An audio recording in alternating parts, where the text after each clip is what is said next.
오늘 17장 마지막 7재앙과 악인들이라는 제목으로 17장을 공부하겠습니다. 가로안에 큰 환난의 때라고 제목을 붙였는데요. 사실은 진짜 환난은 이때가 아니고 1월 법령 때입니다. 무슨 말인가? 7장 때 의인들은 육체적 고통은 하나도 없습니다. 하나도 없습니다. 이미 구원은 이루어졌고, 이미 인침은 끝났고, 이미 성소정결은 끝나서 핍박은 더 이상 없습니다. 의미가 없죠. 다만 한 가지, 인간의 언어로 설명할 수 없는 고난이 뭔가? 어려운 얘기죠. 하늘에 중보자가 없는 가운데 아버지 공의 앞에 서는 것이 무엇인가를 지금 우리가 설명할 길이 없습니다. 아무도 경험해 보지 못했어요. 선지자왕의 미래에 대한 영광스러운 계시를 보면 예수님이 중보자 없이 설 때 겪는 경험을 그분이 12시간 가량 경험해 보셨어요. 12시간 가량. 그게 너무나 두려워서 아버지 할만 하시면 이 잔 지나가면 안 되겠습니까? 자, 함께 오늘 공부할 텐데요. 다시 하나 말씀을 드리면 1월 법령이 내리고 은혜생이 끝나기 전까지의 환난이 사실은 극심한 환난이에요. 이때를 위해서 믿음의 신실한 이마의 인을 받은 준비된 어르신들을 주님께서 무덤에 데려가실 때가 있대요. 왜요? 육체로 고통을 견딜 수가 없어요. 언제라고요? 7재앙 때? 아니에요. 1월 효명 때예요. 다시 말하면 오늘 공부하는 건 사실 큰 환난이 아니에요. 사실은 경험으로는 자궁환란이에요. 정신적인 고통만 있을 뿐이에요. 머리털 하나 사단의 손 못 대요. 그래서 사실은 1월 효명이 내리고 은혜사에 끝나기 전까지 환란이 너무나 극심하기 때문에 재림교회는 거의 사라진다의 핍박 때문에. 자, 그렇게 이해하시고 함께 오늘 요약을 합시다. 하나님의 진노의 대접이 쏟아질 것이다. 노집사님, 대접이란 말 앞에 수식어가 뭐죠? 진노. 하나님 진노하는 거 보셨어요? 이사야 26장의 말씀 보시면 이런 말씀이 있습니다. 하나님은 참 비상하시다. 예를 들겠습니다. 저를 보십시오, 이종호 집사님. 요한 2장에 예수님이 교회 청소하실 때, 쉽게 말하면 교회 청소하실 때, 히브리 3장 교회 청소하실 때 나타냈던 그분의 표정과 음성과 태도가 너무 두려워서 정언은 말합니다. 11 제자도 신음소리를 냈대요. 와, 주님이 어떤 분이요? 와, 우리가 화나는 것이 아니고요. 거룩한 의분, 죄에 대한 그분의 진노. 전도서 10장의 말씀처럼 죄가 있는 곳마다 보십시오. 불가항력적인 주님의 태도. 좀 어려운 얘기 한번 따라해 보십시오. 공의란, 죄에 대한 하나님의 태도이다. 이게 진노예요, 진노. 너무나 거룩하신 그분이 죄와 맞닥뜨릴 때 불가항력적이에요. 예를 듭시다. 사무엘하 6장. 우사가 몸이 터져 죽어요. 왜요? 우사 속에 뭐가 있어요? 제가 리얼하게 표현할게요. 오만이라는 죄가 놓여 있었다. 한 집사님 무슨 오만이라는 죄가 놓여 있죠? 금방 졌대요. 네? 십계명 바로 옆에서 대총회장 역할을 하고 있으면서 누가 우사가 가장 영광스러운 직분이요. 법계 옆에서 법계를 보호하는 자리요. 우사가. 근데 그의 속에 뭐가 있어요? 죄가 있었어요. 그걸 알아요, 몰라요? 알아요. 근데 주님이 가만 왜 놔두셨어요? 법계 옆에서 빨리 회개하라고. 그걸 보고 회개하라고. 근데 그 다음 들어보실래요? 의미심장한 이게 잘 들으셔야 돼요. 법계와 너무 친숙해지다가 하나님께서 다른 말씀으로 첨부합니다. 까다롭지 않아. 이거는 별로 중요한 일이 아니야. 큰 일이 아니야. 라고 여전히 죄를 알고 품고 있는 죄. 잘 들으세요. 오늘날 열심을 내서 봉사했어요. 뭐요? 법궤가 땅바닥에 떨어지는데 안 떨어지게 잡아야죠. 안 그래요?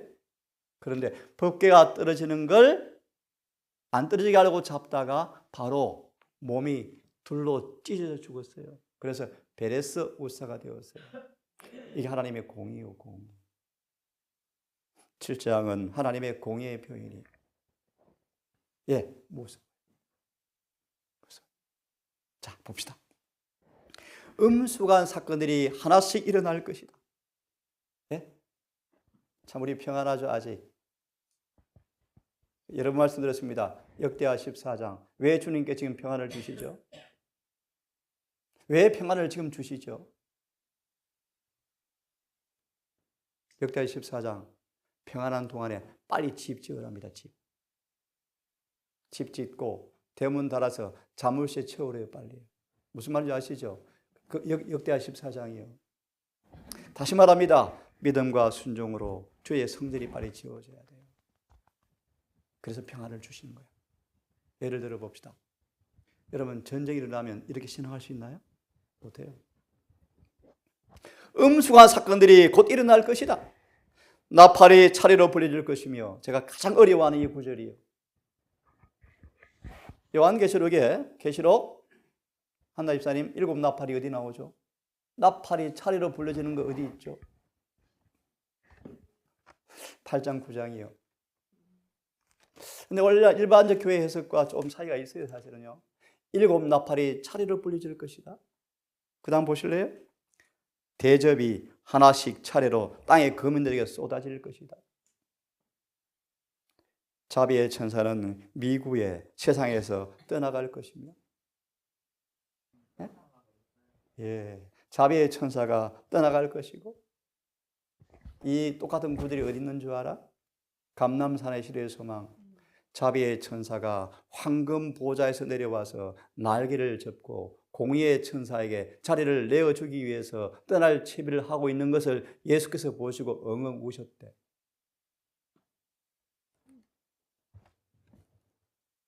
하나님의 진노의 분출이 곧 있게 될 것이다. 그리고 하나님의 범법자들을 형벌하실 때는, 그 다음 보시겠습니까? 끝을 볼 때까지 한순간도 쉬지 않으실 것이다. 우리가 섬기는 하나님이 좀 어떤 분이셔요, 여러분?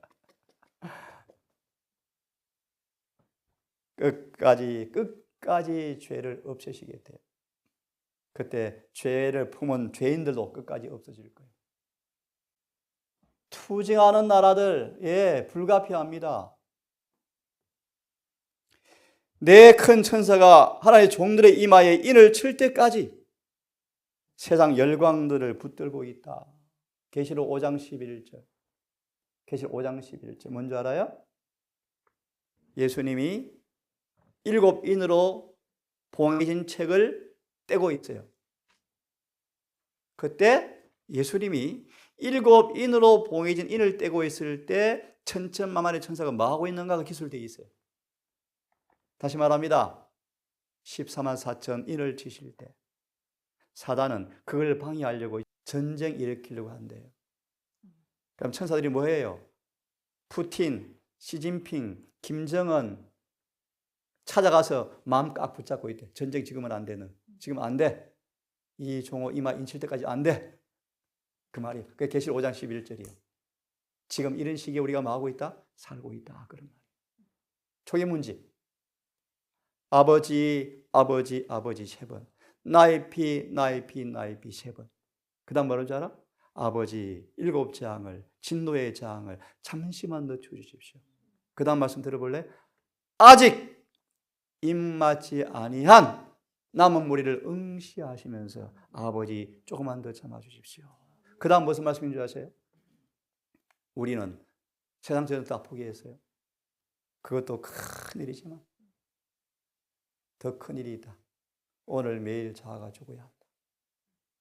오늘 매일 자아가 죽어야 한다. 자, 세상 나라들은 전쟁을 열망하고 있다. 정언의 말씀이요.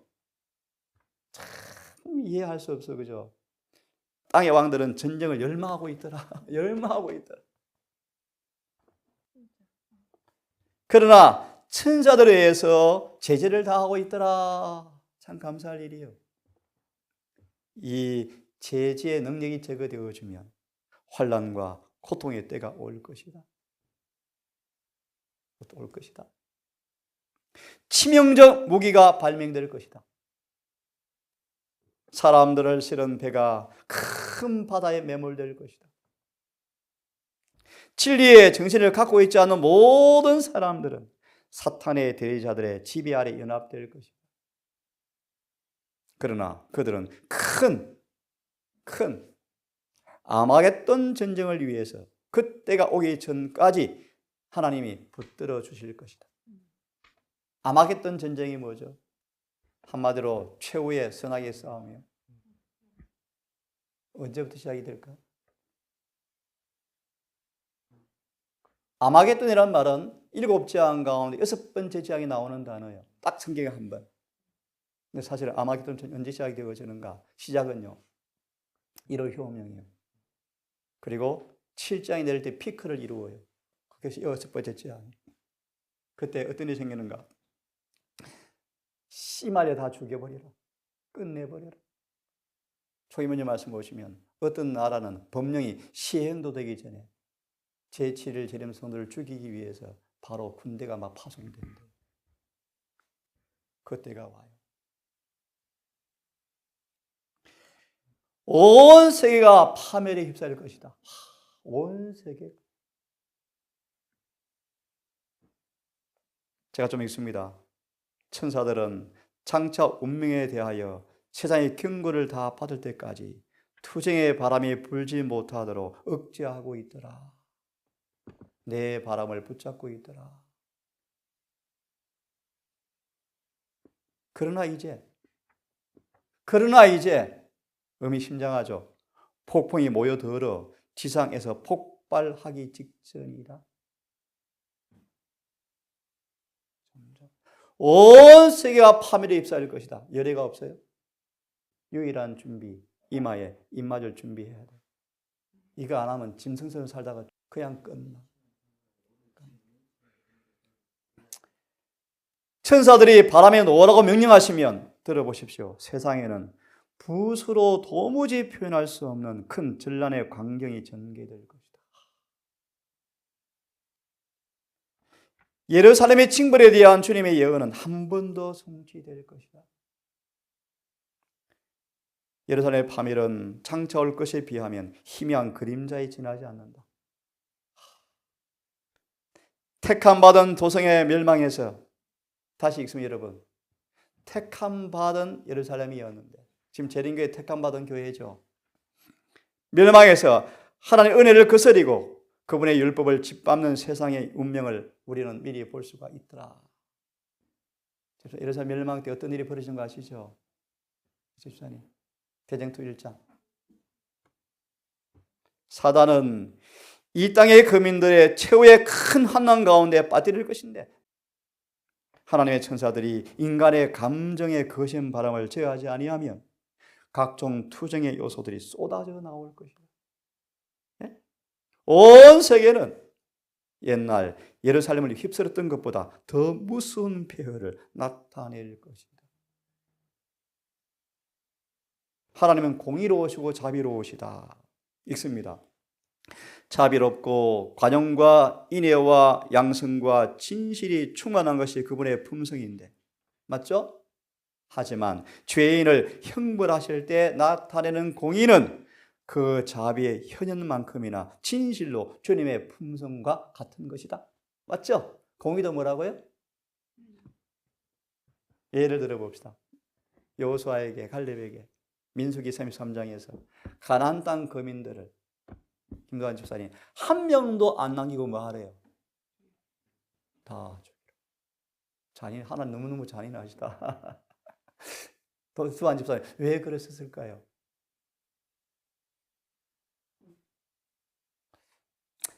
성경으로 답을 드립니다. 그들에게 은혜 시간이 끝이 났대요. 더 이상 기회를 준들 회개하지 않을 사람들이었고, 두 번째는 적용합니다. 그들 악인들의 씨를 남겨두면 유대인들 택한 백성까지 또 오염되어서 같이 멸망할 것을 아시고 씨를 없애려고 계획하셨는데, 그 다음 의미심장하니까 들어보세요. 이스라엘 사람이 12지파가 땅을 분배받고 분배된 땅에 아직 가나안 땅 거민들이 남겨둔 채로 땅을 분배하여서, 잘 들어보세요, 그들의 충성을 시험하려고 가나안 땅 거민을 남겨두고 미정복제를 남겨둔 채 땅을 상속해서 나누어 주었는데, 12지파가 싸움을 하다가 그 씨를 완전히 없앨 때까지 싸워야 되니까 전쟁이 힘이 들어서 실정이 나면서 이렇게 했대요. 저 여자 너무너무 이쁘다. 근데 재림교인이 아니래. 에이, 이영보를 쓰고 결혼을 해서 전도하자 라는 정책을 써서 집에 고용시키고 결혼하면서 가나안 땅 거민들에게 집어 삼켜서 또 땅을 빼앗기잖아요. 그런 일이 벌어지고 있죠. 교회도 마찬가지예요. 침례 주었다고 기뻐할 일이 아니에요. 여러분, 참고로 사단은 교회를 혼란케 하려고 회심이 없는 사람들을 교회에 들여보낸대요. 동산의 사역은 초신자용이 아니고요, 재림교회를 깨워서 한 사람이라도 준비시키는 그 일에 아직은 많이 부족하지만 우리 하나가 되어서 힘을 다하기를 바랍니다. 하나님은 공의로우셔요. 자비로우셔요. 그 다음 보십시오. 이스라엘 주 하나님은 애굽의 신들처럼 이 세상의 신들을 심판하실 것이다. 불과 홍수와 재앙과 지진으로 온 세상이 황폐하게 될 것이다. 그때 그분의 구속받은 백성들은 그분의 이름을 높이고 세상에 그 이름을 영광스럽게 할 것이다. 이 지구 역사 마지막 남은 자손으로 살아가는 사람들은 하나님의 교훈에 관하여 명확히 깨달아야 하지 않을까? 반드시 영생을 소유하시고 자든지 살든지 하셔야 돼요.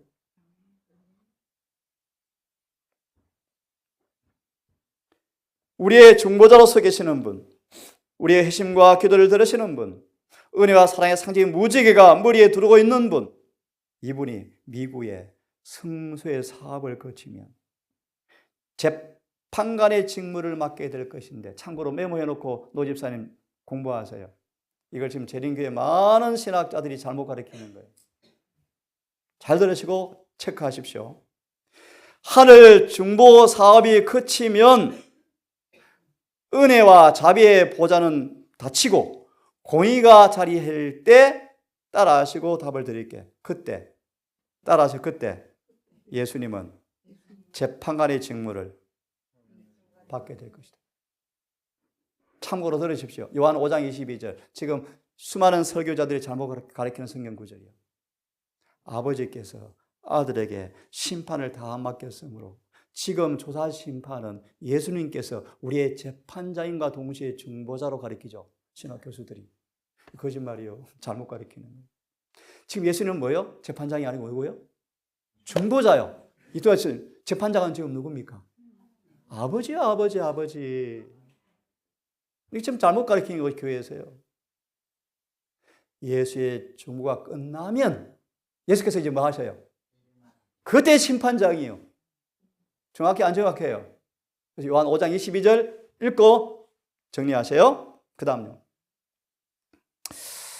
하나님의 심판이 확실할까요? 예, 분명해요.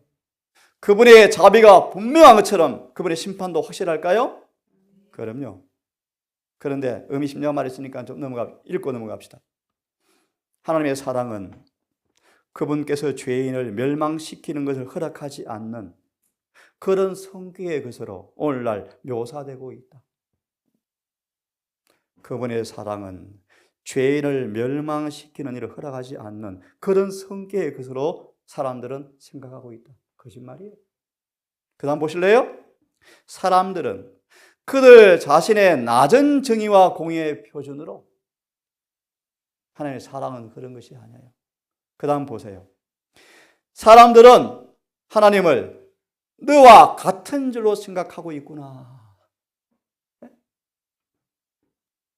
하나님은 그들 자신의 생각으로 비추어 측정한다. 그들은 그 환경에서 어떻게 행동할 것인지에 대하여 판단하고 하나님도 그들이 행동할 것으로 여기는 그대로 행동할 것이라고 스스로 추론한다. 왜 에서가 팥죽을 왜 먹었죠? 히브리 12장 공부해 보세요. 왜 먹었죠? 보세요. 하나님 나 충분히 이해하실 거야. 배가 엄청나게 고픈데 팥죽 먹고 하나님 잘못했습니다. 나 목사 되고 싶어요 하면 들어줄 줄로 생각했대요. 하나님을 누구 방식으로? 자기 생각으로. 자기 생각으로. 근데 히브리 10장 뭐라 그러셔요? 하나님께 거절당하였더라. 그래서 에서가 이를 갈고 동생 죽여버리잖아. 이게 개신교의 모습이래요. 예, 맞습니다. 나중에 늦은 매를 받아서 재림교회가 외치면요, 개신교회가 우리를 죽이고 달려든대. 에서와 야곱의 관계. 우리는 야곱 참 허물이 많은 사람이었지만 용서받았죠. 자, 그 다음요. 어떤 나라 정부도 법률을 범한 자들에게 어떤 형벌을 가할 것인지 그 범법자들에게 말하게 하지 않는다. 우리가 가지고 있는 모든 것, 우리가 소유한 모든 것, 우리의 모든 선물은 인격으로부터 오는 것인데 그런 하나님을 대적하는 죄의 악랄한 성격을 측정할 수 없는 것은 마치 손의 뼘으로 하늘을 측정할 수 없는 것처럼 우리는 그렇게 할 수가 없다. 하나님은 도덕적 통치자이시며 동시에 아버지이시다. 그분은 입법자이시다. 그분은 법을 만드신 분이시다. 그리고 기억하십시오. 집행도 하는 분이다. 형벌이 없는 법률은 힘이 없다. 그래서 출애굽기 32장 혹시 뭔 내용인지 아세요? 32장 금송아지? 그 하나님께 뭐라고 그러세요? 모세한테 이들 다 없애버리자. 모세야 너 하나 새로 출발하지 안 되겠다. 그때 모세가 뭐라 그래요? 하나님 이방 나라 사람이 비웃어요. 애굽에 땅이 없어서 강야에 무덤 만들어 주려고 불러내셨나요? 그럼 어떡하시려 하나님? 차라리 나를 생명책에서 지워주시고 이들을 또 용서해 주십시오. 채연 잊지 마. 이들을 뭐 해달라고? 이들이 누굴까? 맞아요. 회개하고 돌아와서 왼편에 선 사람들이요. 정언은 말합니다. 모세가 마치 회개하지 않은 사람들에게 그렇게 말했다면 모세는 건방진 사람이었대요. 회개하고 뉘우치고 돌아왔는데 징벌을 당하는 사람들을 바라보고 자신들에게도 화가 미칠까 두려워 떠는 그들이 불쌍해서 모세가 다시 올라가 하나님 이들을 용서해 주십시오. 아니면 나를 지워주시든지. 예수님의 모습이에요. 맞아요? 그래서 성경을 잘 보셔야 돼요. 하나님을 자꾸 자기 식으로 해석하면 안 돼요. 하나님은 법을 만드셨지만 법을 뭐 하시는 분이세요? 퀴즈냅니다. 노집사님. 시내산에 선포되었던 십계명의 광경과 재림 때 나타날 십계명의 광경이 어떤 차이가 있죠? 다시요. 출애굽기 19장에 20장에 십계명이 선포되었어요. 그 광경과 재림 때 그 십계명의 돌비가 어디 나타나요? 하늘에. 그때 어떤 차이가 있을까요? 힌트를 드릴게요. 출애굽기에서는 십계명이 선포되는 광경이고 재림은 아멘이요. 무슨 광경이라고요? 그래서 정언은 말합니다. 퀴즈요. 어느 날이 두렵겠느냐? 그렇죠. 그래서 계시록 16장 끝으로 뭐라고 말씀하셨어요? 누가 능히 모집사가 선다 그래야죠. 누가 능히 설래? 누가 능히 섭니까? 모세처럼 율법과 창조주와 조화된 사람만 서. 그래서 믿음으로 말미암아 의로워져야 돼. 갈라디아 3장 27절 그리스도와 합하여 침례를 받는 사람은 그리스도로 옷 입었느니라. 그것만이 유일한 준비예요. 자, 조금 읽고 마칩시다. 사랑이 많은 아버지께서 당신의 자녀들을 해방시켜줄 능력을 갖고 계시는 동안 그들이 불로서 하나의 형벌을 받는 일을 보지 않게 해달라는 탄원을 할 수가 있다. 하지만 하나님은 당신의 백성의 유익과 그들의 안전을 위하여 범법자들을 형벌하실 것이 다 하나님은 사람의 계획대로 임하지 아니하신다. 그분은 사람이 그의 동료 인간에 행사할 권한이 없는 무한한 공의를 행할 수가 있는 분이셔서 노 집사님 이해할 수 없는 일이지만 인간적으로는 노아 가족만 남기고 다 홍수로 쓸어가셨어요. 하나님 참 하늘에 가서 많이 배워야 되겠지만 어떻게 노아의 가족만 남기고 수십억을 다 죽였을까? 그래서 제 차가 지금 대부분 다니고 있습니다. 기름요, 기름. 그 기름이 뭐예요?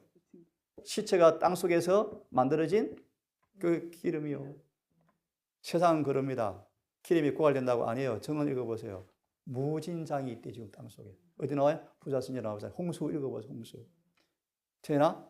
지금 땅속에 엄청난 기름이 저장되어 있는데 언제 폭발하는 줄 알아? 네? 재림 때 땅속에 불이 하늘의 불과 만나서 노아 때처럼 마치 불이 온 쪽에 출렁거린대. 그때 14만 4천만 노아처럼 배 타고 있는 거예요. 그 불길에 소멸을 안 당해요. 그래서 시편 46편 산이 흔들려 바다에 빠지고 바다가 분출해서 소정발되어지고 할 때 14만 4천은 노래를 부른대요. 평안해 평안해 주 평안해. 그런 때가 올 거예요. 예. 노아가 자기를 괴롭힌 사람들에게 조롱당하고 조소당했다.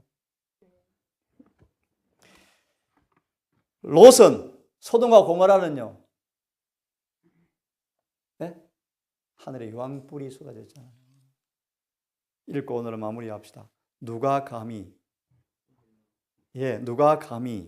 하나님께서 하시겠다고 하면 누가 그것을 막을 사람 어디 있겠느냐? 이사야 43장 12절 내가 행하리니 누가 막으리요? 네? 반대로 죄라 예수님이 죄라 우리 안에 청소해 주시겠대.